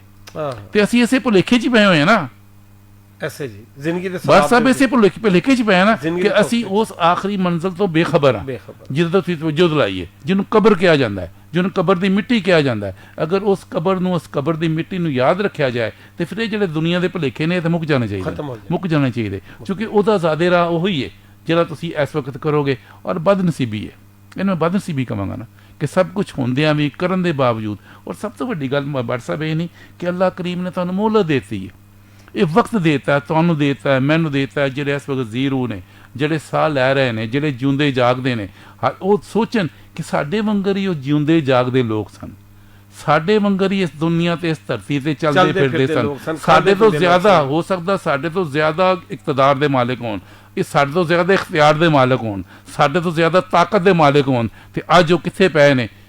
ये अगर तसव्वुर च लै आंदा जाए बात तो बंदे ने फिर सोच लेना चाहिए कि मेरा असल अंजाम की है और मैं किस भुलेखे च पिया वा। इस भुलेखे अगर तुसीं दूर कर दवो तो ये दुनिया फिर जन्नत ही जन्नत है। असीं कहने पे ना जन्नत जावांगे, इनू जन्नत क्यों नहीं बनाते, अल्लाह इनू असीं जन्नत क्यों नहीं बनाते, इस जिंदगी नूं असीं जन्नत क्यों गुजार रहे हैं, दूसरे पासे जन्नत बना रहे हैं पर ईमान वांगू जींदे क्यों नहीं, जींदे क्यों नहीं। अच्छा एक है भी असीं थोड़ी जी गल मतलब ज़ाहिर है कि असीं एक ऐसी दुनिया च रह रहे हैं, दुनियादारी भी देखी दे, मामलात भी देखी दे ने, कोई तुहाडा मुशाहदा कोई साडा मुशाहदा, कोई इर्द गिर्द देख रही दे, कुछ है लिटरेचर ਨੂੰ ਪੜ੍ਹੀਦਾ ਹੈ, ਮੌਸੀਕੀ ਸੁਣੀ ਦੀ ਹੈ ਤੇ ਜਿਹੜੇ ਮੁxtਲਿਫ ਟੱਚ ਆਉਂਦੇ ਨੇ। ਜਿਵੇਂ ਹੁਣੇ ਅਸੀਂ ਨੁਸਰਤ ਫਤਿਹ ਅਲੀ ਖਾਨ ਸੁਣ ਰਹੇ ਸਾਂ ਔਰ ਵਿਛੋੜੇ ਦੀ ਗੱਲ ਹੋ ਰਹੀ ਸੀ, ਸੱਜਣਾਂ ਦੇ ਵਿਛੋੜੇ ਦੀ ਗੱਲ ਹੋ ਰਹੀ ਸੀ, ਤੇ ਇਹਦੇ ਨਾਲ ਨਾਲ ਫਿਰ ਅਸੀਂ ਇਹ ਵੀ ਦੇਖਦੇ ਹਾਂ ਕਿ ਇਹ ਵੀ ਇੱਕ ਬਹਰਹਾਲ ਮੈਂ ਕਿਸੇ ਨਾ ਕਿਸੇ ਸਤ੍ਹਾ ਤੇ ਇਹ ਵੀ ਮੈਂ ਅਲਮੀਏ ਕਹਾਂਗਾ, ਇਹ ਵੀ ਇੱਕ ਟ੍ਰੈਜਡੀ ਹੁੰਦੀ ਹੈ ਕਿ ਇੱਕ ਦੇ ਦੋਸਤ ਵਿਛੜ ਜਾਂਦੇ ਨੇ, ਕੋਈ ਵਜੂਹਾਤ ਬਣੇ, ਬਾਜ਼ ਕਤ ਮਾਸ਼ੀ ਮਜਬੂਰੀ ਤੋਂ ਕਿ ਦੂਸਰੇ ਮੁਲਕ ਜਾਣਾ ਪੈਂਦਾ, ਬਾਜ਼ ਕਤ ਕੋਈ ਹੋਰ ਵਜੂਹਾਤ ਬਣਦੀਆਂ ਨੇ,